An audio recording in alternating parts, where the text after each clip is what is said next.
کسی شاعر نے کہا ہے کہ دشت کربلا کو عرش کا زینہ بنا دیا.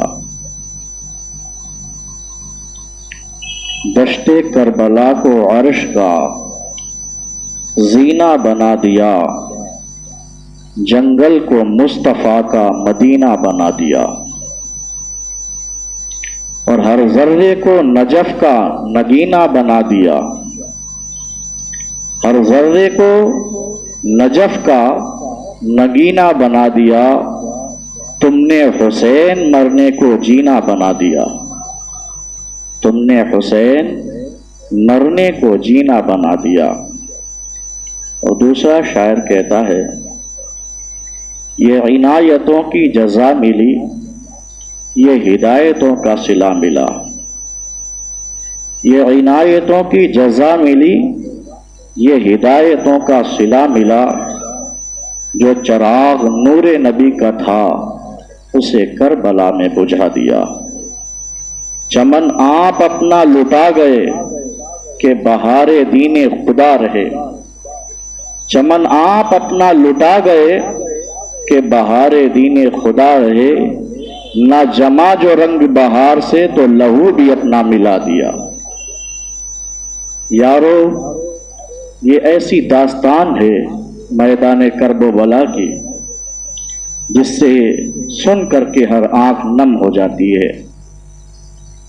اور یقیناً ہونا بھی چاہیے، کیونکہ ایسا سانحہ نہ کبھی اس فرش زمین پر واقع ہوا اور نہ ہی قیامت تک ہو پائے گا. لیکن بات یہ نہیں سمجھ آتی کہ امام حسین نے اپنی قربانی دی، بچوں کی قربانی دی. ہم نے اس سے سبق کیا حاصل کیا؟ کس لیے امام پاک نے قربانی دی؟ اپنے بچوں کی قربانی کیوں دی؟ ہم نے اس کے مقصد اصلی کو نہیں سمجھا. ہم تو یہ سمجھے کہ 10ویں محرم الحرام آئے گی تو ہم میلے اور ٹھیلے لگائیں گے، ہم عورتوں کے ساتھ خلط ملط کریں گے، ہم کسی بھی عیاشی کا کام 10ویں محرم کو نہیں چھوڑیں گے. جبکہ شہادت امام حسین کا مقصد اس کے برعکس ہے. آپ نے اپنی اور اپنے بچوں کی جو قربانی پیش کی ہے، وہ ہر لہو و لعب، ہر خرافات سے مذہب اسلام کو بچانے کے لیے پیش کی ہوئی ہے. یہ کیا ہو گیا کہ آج ہم کہنے کے تو سنی ہیں مگر ہر خرافات میں آج ملوث ہیں. یارو، ایسا واقعہ آپ نے کل سنا کہ حضرت امام علی مقام کے اوپر جب ابن سعد نے حملہ بولا تو آپ نے فرمایا ایک رات کی مہلت دے دو. ایک رات کی مہلت کس لیے لی گئی؟ کیا ہم عیش و عشرت کے ساتھ رات گزار لیں؟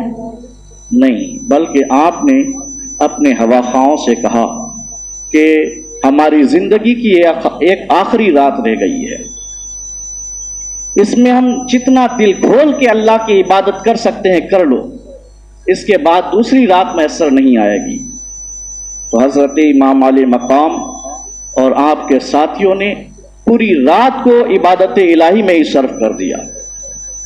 لیکن جب صبح نمودار ہوئی تو صبح کیا تھی؟ قیامت صغریٰ لے کر کے آئی ہوئی تھی. جیسے صبح برپا ہوئی، آپ اور آپ کے اہل خانہ 3 دن سے بھوکے اور پیاسے تھے. پانی بند کر دیا گیا تھا، جبکہ نہر فرات ٹھاٹھے مار رہا تھا، اور اس کے پانی کو نہ صرف انسان بلکہ چرند و پرند ہر کوئی اسے نوش کر سکتا تھا، پی سکتا تھا. لیکن اگر کوئی نہیں پی سکتا تھا تو وہ اہل بیت نبوت تھے، ان کے اوپر پانی بند کیا گیا.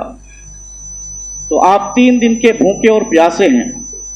اور جب صبح نمودار ہوئی تو ابن سعد نے، بدبخت نے، اپنے فوجیوں کو لائن سے لگا کر کے سب سے پہلے تیر بھرا، اور بھرنے کے بعد خیمہ ابن رسول اللہ کی جانب چھوڑ دیا، اور یہ کہا لوگوں گواہ ہو جانا کہ خیمہ ابن رسول اللہ کی جانب سب سے پہلے تیر چھوڑنے والا ابن سعد ہے۔ یہ ایسا بدبخت انسان ہے کہ جس کے باپ سعد بن ابی وقاص رضی اللہ تعالیٰ عنہ، جن کا شمار عشرہ مبشرہ میں ہوتا ہے، انہوں نے جنگ احد میں سب سے پہلا تیر بھر کر کے کافروں کی جانب چھوڑ کے کہا تھا، لوگوں گواہ رہنا، سعد بن ابی وقاص نے سب سے پہلا تیر کافروں کی جانب چھوڑا ہوا ہے۔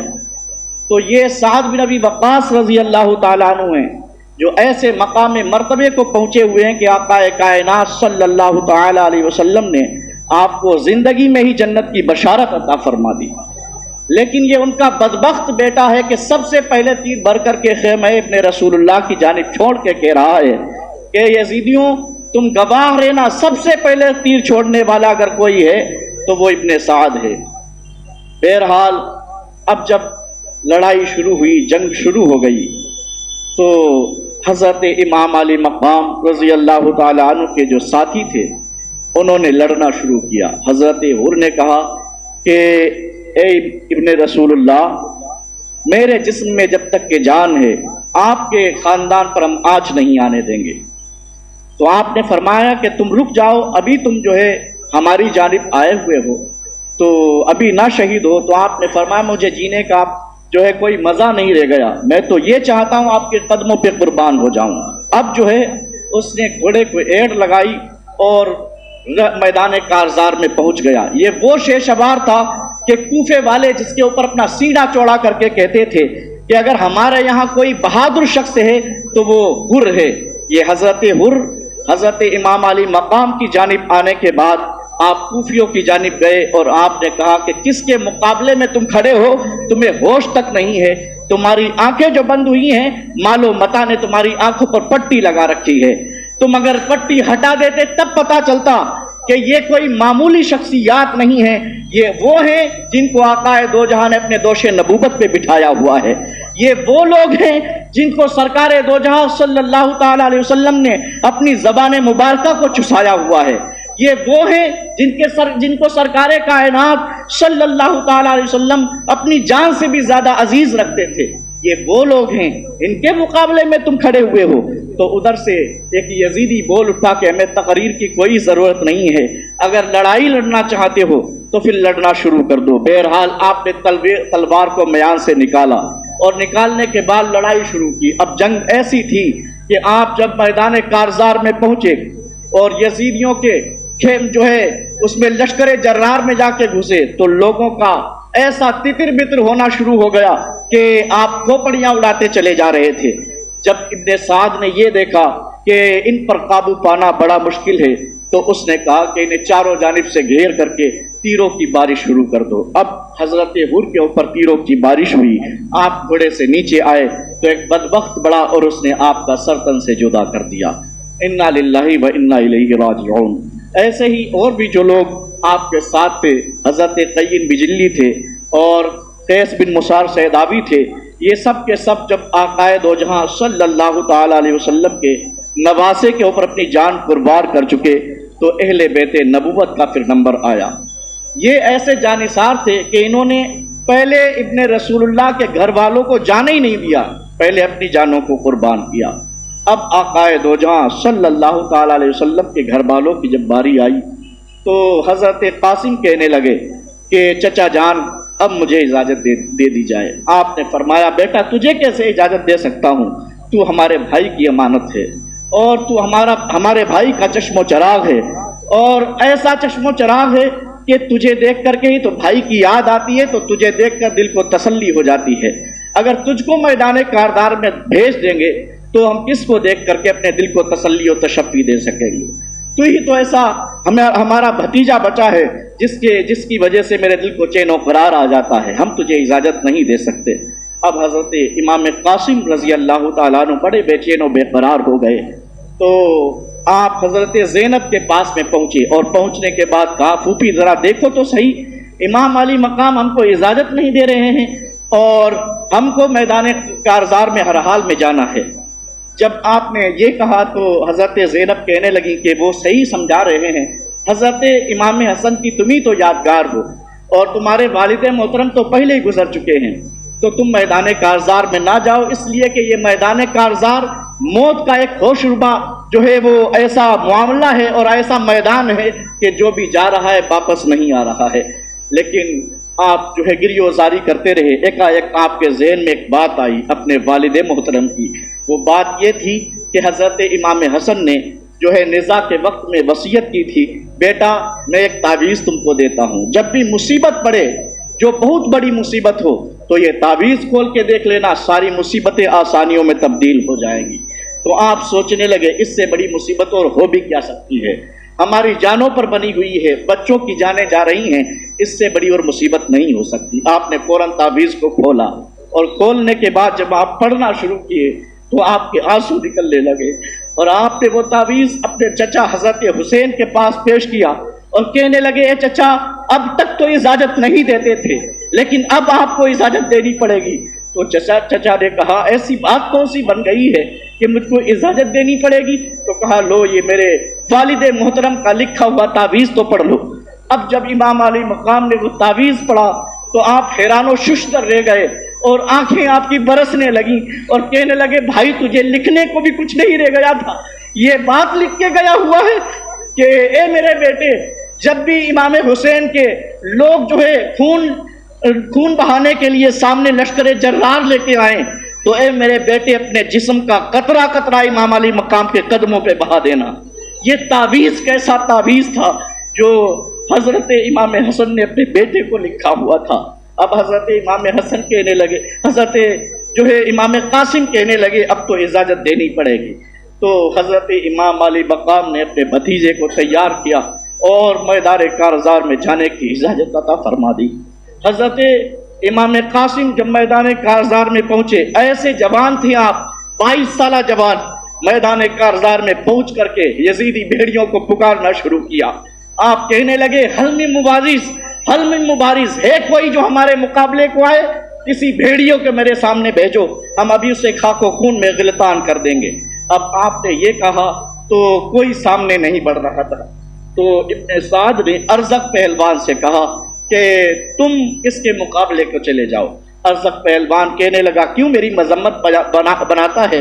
مجھ جیسا پہلوان جس کے شام و عراق میں ڈنکے بج رہے ہوں، ایک جوان لڑکے کے سامنے ہم جائیں؟ یہ تو ہماری ہزیمت ہے اور میری پستی کا تو بیان کر رہا ہے۔ میں اس کے مقابلے کو نہیں جاتا، میرے مقابلے کے لیے کوئی بڑا آنا چاہیے۔ تو ابن سعد نے کہا تھا تو جانتا نہیں ہے یہ حیدر کرار کے شیر نر ہیں، ان کے سامنے جا کر کے تو دیکھ لے، مجھے تو لگتا ہے یہ تجھے دھول چٹا دے گا۔ تو اس نے کہا اگر ایسی بات ہے تو میرا سب سے بڑا لڑکا اس کے مقابلے کو جا رہا ہے۔ تو اس نے اپنے سب سے بڑے لڑکے کو حضرت امام قاسم کے سامنے پہنچایا۔ اب حضرت امام قاسم رضی اللہ تعالیٰ عنہ سامنے کھڑے ہیں اور وہ آیا جھومتا ہوا، مست ہاتھی کی طرح آیا اور اس نے اپنی تلوار ہوا میں لہرائی اور پھر جب جیسے ہی آپ پر وار کیا تو آپ نے اس وار کو ڈھال پہ روک کر کے پھر اپنا جو نیزے کا وار کیا تو راوی یہ بیان کرتا ہے کہ سینے کے ایک پار سے گھسنا شروع ہوا، دوسرے پار نکل کر کے اس کو واصل جہنم کر دیا۔ یہ حضرت امام قاسم کی شجاعت و بہادری ہے۔ تو دوسرے بھائی نے دیکھا کہ میرا بھائی واصل جہنم ہو گیا تو وہ بھی آؤ تکا نہ داؤ تکا، فوراً ہی سامنے آ گیا۔ جب وہ آیا اس نے نیزے کا وار آپ پر کیا، آپ نے اس کے وار کو خالی کر دیا، پھر تلوار کا جو زوردار بار مارا اس کا سر تن سے جدا ہو گیا۔ تیسرا بھائی آیا، اسے بھی واصل جہنم کیا، اور چوتھا بھائی آیا۔ 4 جو لڑکے تھے ارزق کے سارے آئے، اور آنے کے بعد حضرت امام قاسم سے جیسے لڑنا چاہتے تھے آپ نے سب کو واصل جہنم کیا۔ اب ارزق پہلوان سے نہ رہا گیا اور غصے کے مارے ترملا اٹھا، کانپنے لگا اور آپ کے سامنے آ کر کے کہنے لگا کہ اے بچے تو نے ہمارے 4 لڑکوں کو مار دیا ہے، اب ہم تجھے نہیں چھوڑیں گے۔ تو آپ نے فرمایا تیری حیثیت کیا ہے؟ تیری حیثیت تو ہمارے سامنے مچھی اور مچھر کے بھی برابر نہیں ہے۔ جب آپ نے یہ فرمایا تو اس سے رہا نہ گیا اور وہ جیسے ہی آپ پر وار کرنا چاہتا تھا آپ نے فرمایا تو بہت بڑا کھلاڑی بن رہا ہے، میری نظروں میں تو بہت بڑا اناڑی ہے۔ میں تو دیکھ رہا ہوں کہ تو نے گھوڑے کی زین کو بھی نہیں صحیح سے کسا ہوا ہے، اور اگر تو آگے بڑھے گا فوراً ہی گر جائے گا۔ اب اس نے سوچا ذرا گھوڑے کی زین تو دیکھ لیں۔ جیسے اس نے نیچے نظر کی آپ نے تلوار کا وہ بھرپور بار اس کے اوپر چھوڑا کہ وہ آدھا ہو کر کے ادھر ادھر گر گیا اور واصل جہنم ہو گیا۔ اب آپ نے گھوڑے کو ایڑ لگا کر کے واپس آئے اور آنے کے بعد حضرت امام علی مقام سے کہنے لگے، اے چچا جان، اگر 2 گھونٹ پانی مل جائے نا تو لشکر جرار ہمارے سامنے کوئی حیثیت نہیں رکھتا ہے، صرف 2 گھونٹ پانی کی ضرورت ہے، ہمارا گلا سوکھ رہا ہے۔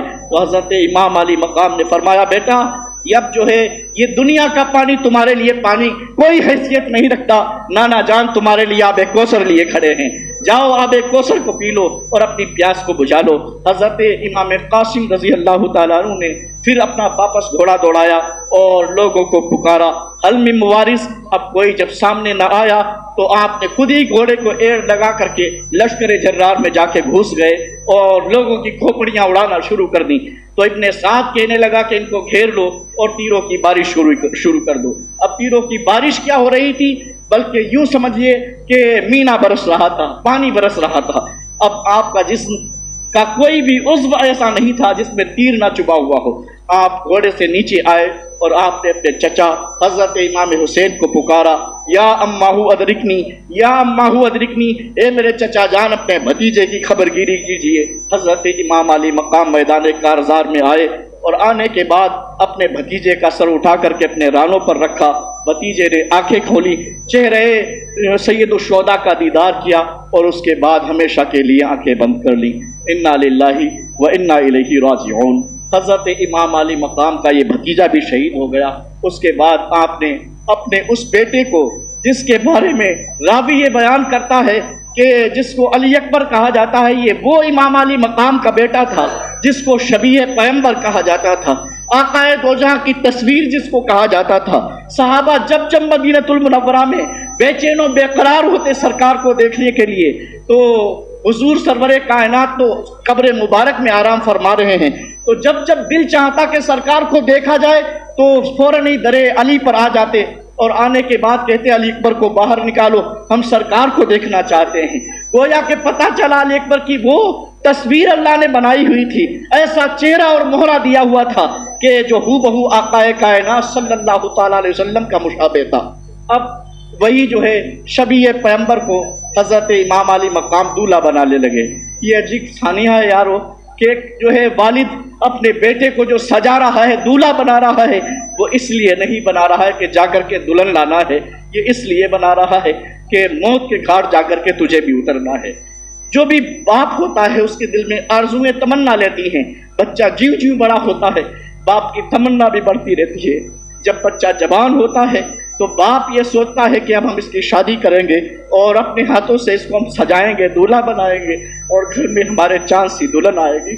لیکن حضرت امام علی مقام اپنے بیٹے کو جو دولہا بنا رہے ہیں وہ شادی کے لیے دولہا نہیں بنا رہے، بلکہ اس لیے بنا رہے ہیں تاکہ میدان کارزار میں جا کر کے مذہب اسلام کے لیے اپنی قربانی پیش کرے۔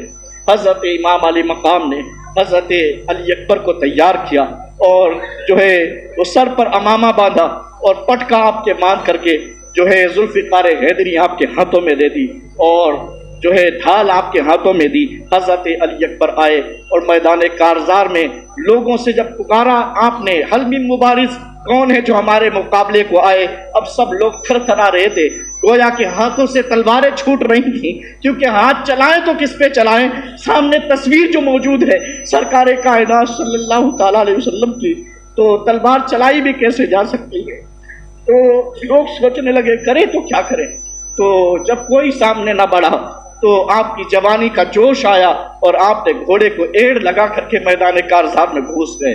اب جب آپ کی تلوار چل رہی تھی تو یزیدی بھیڑیے ایسے واصل جہنم ہو رہے تھے کہ جدھر کو آپ کا گھوڑا چلا جاتا تھا صفایا کا صفایا ہو جاتا تھا۔ یہ آپ کی شجاعت و بہادری ہے۔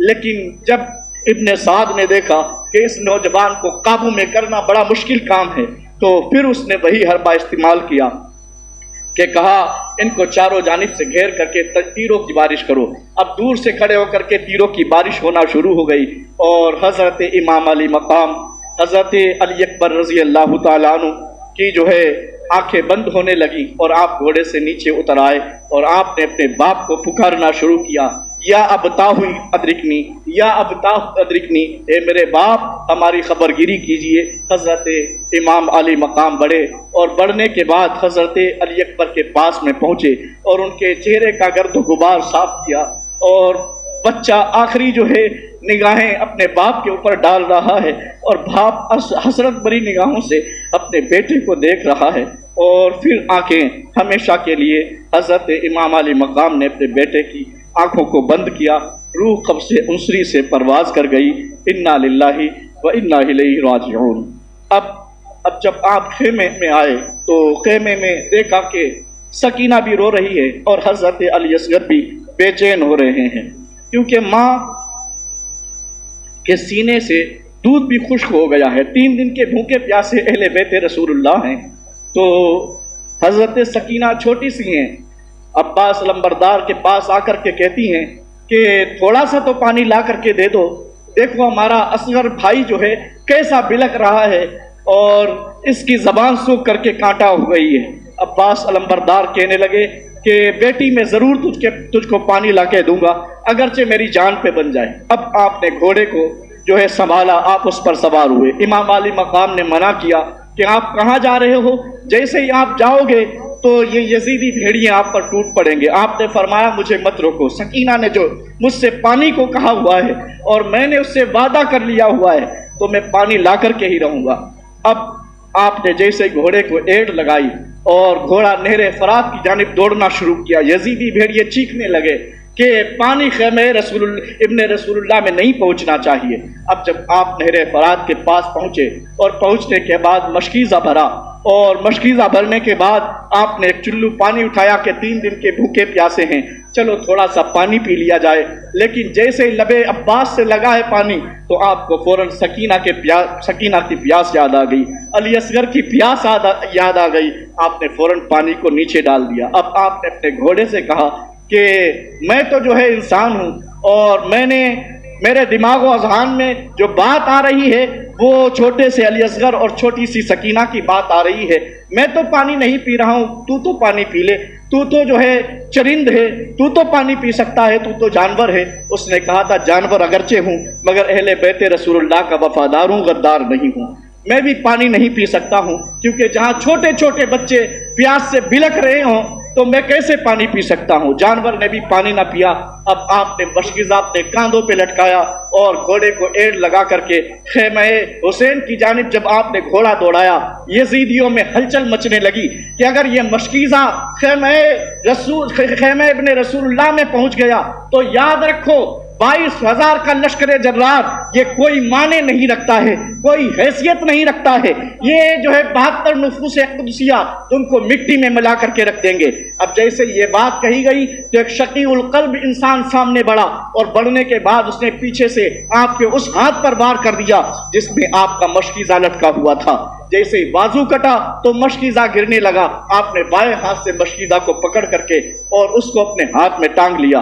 اب جب آپ آگے بڑھ رہے تھے پھر شقی القلب دوسرا بڑھا اور اس نے آپ کا بایاں ہاتھ بھی کاٹ دیا، تو آپ نے جو ہے اس مشکیزے کو اپنے دانتوں میں دبا لیا اور گھوڑا آگے بڑھ رہا تھا۔ یزیدیوں نے کہا کہ یہ پانی کا ایک بھی قطرہ خیمہ ابن رسول اللہ میں نہیں پہنچنا چاہیے۔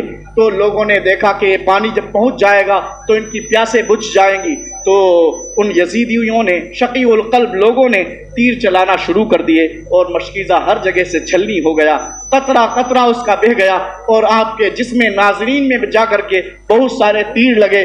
تو آپ جو ہے گھوڑے سے نیچے آئے اور آپ نے امام علی مقام کو پکارا اور یہ کہا کہ آپ ہمارے پاس میں آئیے۔ حضرت امام علی مقام جب پاس میں پہنچے تو کہنے لگے کہ میں معذرت کے ساتھ یہ کہتا ہوں کہ جا کر کے سکینہ سے کہہ دینا کہ میں نے اپنا وعدہ جو ہے وہ وفا نہیں کر پایا، کیونکہ میں پانی لانے کے لیے گیا تھا لیکن ان یزیدیوں نے میری جان تو لی ہی لی ہے، ساتھ میں مشکیزے کو کہیں سے نہیں چھوڑا کہ اس میں تھوڑا سا پانی بھی رہ جائے، تو میں معذور ہوں، میں معذرت چاہتا ہوں سکینہ سے کہ کیا ہوا وعدہ وفا نہ کر سکا۔ اور آپ نے اپنی آنکھیں بند کی تو حضرت امام علی مقام کہنے لگے اب حسین میں جان نہیں رہ گئی ہے۔ حسین کی اب کمر ٹوٹ گئی، کیونکہ حضرت امام علی مقام کا جو علم لے کر کے کوئی گھوم رہا تھا اور اس علم کو اٹھائے ہوئے تھا وہ عباس علمبردار کی ذات مبارکہ تھی۔ اب کون ہے جو امام کا علم لے کر کے چلے گا؟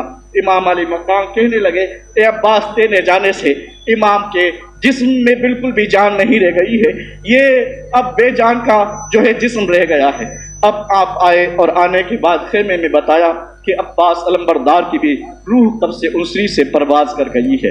حضرت زینب نے جب یہ بات سنی تو حضرت علی اصغر کو لیا گود میں، اور لینے کے بعد حضرت امام علی مقام کی گود میں رکھ دیا۔ کہا کہ اگر پانی نہیں آیا تو یہ تو چھوٹا سا بچہ ہے، 6 ماہ بچہ ہے، شیر خوار بچے نے کسی کا کیا کچھ بگاڑا ہے، یہ تو بول تک نہیں سکتا ہے کہ کسی کو اپنے باتوں سے ہی کسی کو اذیت پہنچائی ہو۔ جاؤ لوگوں سے کہو کہ 2 قطرے پانی اس کے منہ میں ڈال دیں، اس کا رونا ہم لوگوں سے نہیں دیکھا جاتا، یہ تو صحیح سے اب رو تک نہیں پاتا ہے، اس کی زبان ایسی سوکھی پڑی ہے۔ تو امام علی مقام کہتے ہیں کہ اے بہن تم جانتی نہیں ہو یہ کیسے شقیع القلب لوگ ہیں، ہم جان رہے ہیں یہ پانی نہیں دیں گے۔ بہرحال آپ کی بہن نے ضد کی تو آپ نے ان کے اصرار پر بیٹے کو لیا، اور لینے کے بعد شقیع القلب لوگوں کے سامنے پہنچے، اور پہنچنے کے بعد آپ نے فرمایا کہ اے لوگوں اگر تم کو دشمنی ہے تو مجھ سے ہے، لیکن اس بچے نے تمہارا کچھ نہیں بگاڑا ہوا ہے، یہ تو کچھ بول تک نہیں سکتا ہے جو تمہیں کچھ کہا ہو اور تمہارے دل کی دل شکنی ہوئی ہو، تو اس بچے کے اوپر تھوڑا رحم کھاؤ اور 2 قطرے اس کے منہ میں ڈال دو تاکہ یہ رونا بلکنا بند کر دے۔ اس کا ذرا دیکھو تو یہ رو کیسے رہا ہے اور آواز تک اس کے منہ سے نہیں نکل رہی ہے، اس کا جو اس کی زبان ہے سوکھ کر کے کانٹا ہو گئی ہے، کوئی تو ہو جو تھوڑا سا رحم کر دے اس بچے کے اوپر۔ تو ان شقیع القلب لوگوں میں سے برملا نے تیر بھرا، اور تیر بھرنے کے بعد ایک سنسناتا ہوا تیر جو چھوڑا تھا تو وہ امام علی اصغر کے حلقوم کو چیرتا ہوا بازوئے امام پاک میں پیوست ہو گیا، اور آپ نے وہ تیر نکال کر کے جب پھینکا تو حضرت علی اصغر کے حلقوم سے خون کا پھوارا نکلنا شروع ہو گیا۔ تو آپ نے اس کا جو خون تھا اس کو اپنے چلو میں لیا اور آسمان کی جانب پھینک کر کے کہنے لگے پروردگار دیکھ لے یہ چھوٹا سا بچہ رہ گیا تھا ہمارے خیمے میں اور اس کی قربانی تجھے پسند تھی، تو لے امام پاک نے اس چھوٹے بچے کی بھی قربانی پیش کر دی ہوئی ہے، جس میں پروردگار تیری رضا ہے حسین بھی اسی میں خوش ہے۔ اب حضرت امام علی مقام اس بچے کو خیمے کی جانب لا رہے تھے، حضرت زینب خوش ہو گئی، لگ رہا ہے کہ یزیدیوں نے تھوڑا سا پانی بچے کی منہ میں ڈال دیا ہے جس کی وجہ سے بچہ سو گیا ہے۔ اب حضرت زینب قریب آئیں اور قریب آنے کے بعد کہنے لگی کہ بھائی میں کہہ رہی تھی نا کہ یہ لوگ بچے کو تو پانی دے دیں گے، تو دیکھو پانی دے دیا بچہ سو گیا ہے۔ حضرت امام پاک رونے لگے، کہنے لگے بچے کو پانی نہیں دیا ہے بلکہ شقیع القلب لوگوں نے ایسا تیر چلایا ہے کہ میرا اصغر بھی جو ہے اس کی روح قبض انصری سے پرواز کر گئی ہے۔ تو یہ حضرت امام علی مقام ہے کہ چھوٹے چھوٹے بچوں کی بھی قربانی دین متین کی خاطر قربان کر رہے ہیں۔ تو یہ امام علی مقام کا ہی جگر ہے کہ چھوٹے بچوں کی قربانی پیش کر کے جو ہے وہ اپنی زبان پر ناشکری کے الفاظ نہ لا کر کے ہمیشہ شکر کے ہی الفاظ لاتے ہیں اور یہ کہتے ہیں پروردگار جس میں تیری رضا ہے حسین اسی میں خوش ہے۔ تو پتہ یہ چلا حسین جو ہے کسی صابر کا نام نہیں بلکہ صبر کے دریا کا نام امام پاک ہے، صبر کے دریا کا نام امام حسین ہے۔ اب حضرت امام علی مقام جب خیمے میں آئے، اب تنے تنہا رہ گئے تھے، تو کیا دیکھتے ہیں کہ امام زین العابدین جو بخار کی وجہ سے کرا رہے تھے، جسم میں کھڑے ہونے کی طاقت اور قوت نہ تھی، وہ جو ہے ڈھال لے کر کے اور تلوار لے کر کے کھڑے ہیں اور کہہ رہے ہیں امام پاک سے کہ اے والد محترم مجھ کو تیار کیجئے، ہم رن میں جانا چاہتے ہیں۔ آپ نے فرمایا کہ تجھ میں تو کھڑے ہونے کی طاقت نہیں ہے، تو میدان کارزار میں کیسے پہنچے گا، اور میں تجھے اس لیے اجازت نہیں دے سکتا ہوں ورنہ تو میں نے چھوٹے چھوٹے بچوں کی بھی قربانی پیش کر دی اور تو جوان ہو چکا ہے، لیکن میں تجھے اس لیے نہیں میدان کارزار میں جانے دوں گا کیونکہ صرف تنے تنہا تو رہ گیا ہے، اور اگر تو بھی اس جہان سے چلا جائے گا تو مستورات کی حفاظت کون کرے گا، اہل بیت نبوت کی جو خواتین ہیں ان کی حفاظت و سیانت کون کرے گا، اور ان کو مدینۃ المنورہ کون پہنچائے گا، صرف تیرے ذمے پر یہ ساری عورتیں رہیں گی اور تو ہی ان کو لے کر کے مدینۃ المنورہ پہنچے گا، تو اے بیٹے ہم تجھے اجازت نہیں دیتے ہیں۔ اب حضرت امام علی مقام کو تیار کرنے والا کوئی نہیں تھا، جو بھی میدان کارزار میں جاتا تھا امام پاک اس کو دولہے کی طرح تیار کرتے تھے، لیکن یہ ایسی ذات تھی کہ تیار کرنے والا کوئی نہ رہ گیا تھا۔ حضرت زینب آپ کے پاس میں آئیں اور آپ کے پاس آنے کے بعد سر پر امامہ باندھا، ذوالفقار حیدری آپ کے ہاتھ میں دی اور ڈھال جو ہے وہ آپ کے ہاتھ میں دی آپ کو تیار کیا، اس کے بعد پیشانی کا بوسہ لیا اور آپ کے گلے کا بوسہ لیا۔ حضرت امام علی مقام چونک گئے کہ بہن نے پیشانی کا بوسہ لیا ہے تو اس لیے لیا ہوا ہے کہ ہم اس کے بھائی ہیں، لیکن یہ گلے کا بوسہ آج کیوں لے لیا گیا ہے؟ حضرت امام علی مقام نے بھی جب آخری بار جا رہے تھے میدان کارزار میں اور الوداع سلام تھا تو آپ نے اپنی بہن کی پیشانی چومی اور ہاتھوں کی کلائیاں چومی اور پیر چومنا شروع کر دیے، تو بہن نے پکڑ کر کے اپنے بھائی کو سینے سے لگایا اور پوچھا، بھائی آج اتنی محبت دے رہے ہو کہ کبھی ہاتھوں کو چومتے ہو کبھی پیروں کو چوم رہے ہو، ہمارے بھائی تھے جب جب تم چومتے تھے تو پیشانی چومتے تھے، آج ہاتھوں کے چومنے کا مسئلہ کیا ہے؟ آج پیروں کو کیوں چوما جا رہا ہے؟ حضرت امام علی مقام کہنے لگے، یہ تو باتیں میں بعد میں بتاؤں گا، مگر تم پہلے یہ بتاؤ کہ جب تم نے چوما ہے حسین کو تو پیشانی کو چوما ہوا ہے، گلے کو تم نے آج کیوں چوم لیا ہے؟ تو حضرت زینب کہنے لگی، بھائی بات یہ ہے، پیشانی اس لیے چومی کیونکہ تو ہمارا بھائی ہے، اور گلے کو اس لیے چوما ہوا ہے کیونکہ اس گلے پر آج دین متین کے خاطر خنجر چلائے جائیں گے، اور یہ لوگ ایسے خنجر چلائیں گے، اور یہ وہ جو گلا ہے جس کو میرے آقا صلی اللہ تعالی علیہ وسلم نے چوما ہوا۔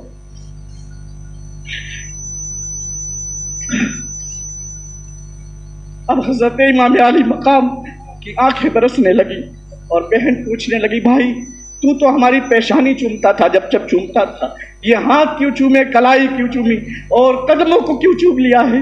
حضرت امام علی مقام کہنے لگے، بہن پیشانی اس لیے چومی ہے کیونکہ تو میری بہن ہے، اور کلائیاں اور پیر اس لیے چوم لیے ہیں کیونکہ اب تیرے ہاتھوں میں ہتھکڑیاں ڈال دی جائیں گی اور پیروں میں تجھے بیڑیاں پہنا دی جائیں گی۔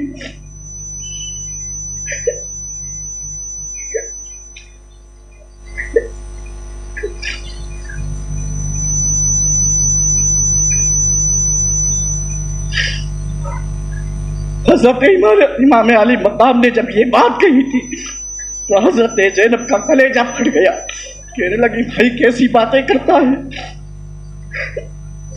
اب تو یہاں مت کھڑا ہو، میدان کارزار چلا جا، تیری باتوں سے آج زینب کا کلیجہ پھٹا جا رہا ہے۔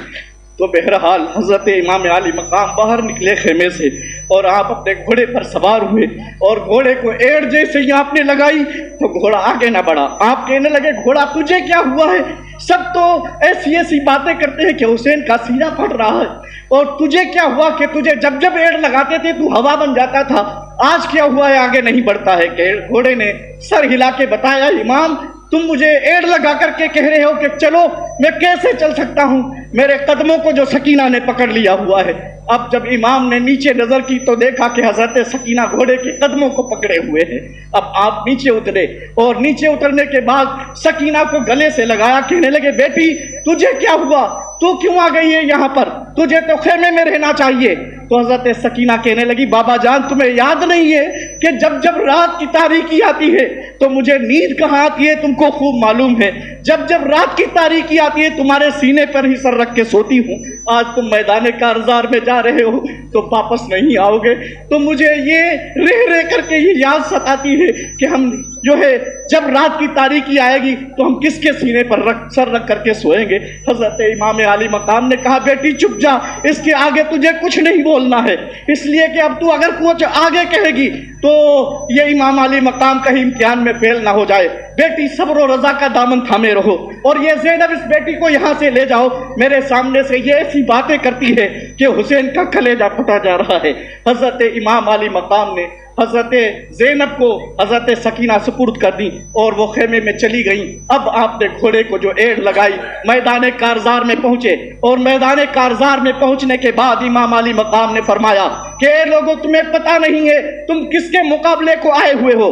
ارے میں اس کا نواسا ہوں جس کا تم ہی کلمہ پڑھ رہے ہو، جس کا کلمہ راتوں دن تم پڑھتے ہو، اور جس کو اذانوں میں تم پکار رہے ہو، اور جس کو نمازوں میں تم سلام کر رہے ہو، میں اسی کا نواسا ہوں، اور آج میں ایسی ذات ہوں اللہ کے فضل سے کہ ساری کائنات میں کسی بھی نبی کا نواسا موجود نہیں ہے، میں ہی ایک ایسا ہوں کہ نبی کا نواسا آج دنیا میں موجود ہوں، لہذا تم جو ہے تلوار چلا کر کے ہمارے خون سے اپنے جو ہے ہاتھوں کو رنگین مت کرو۔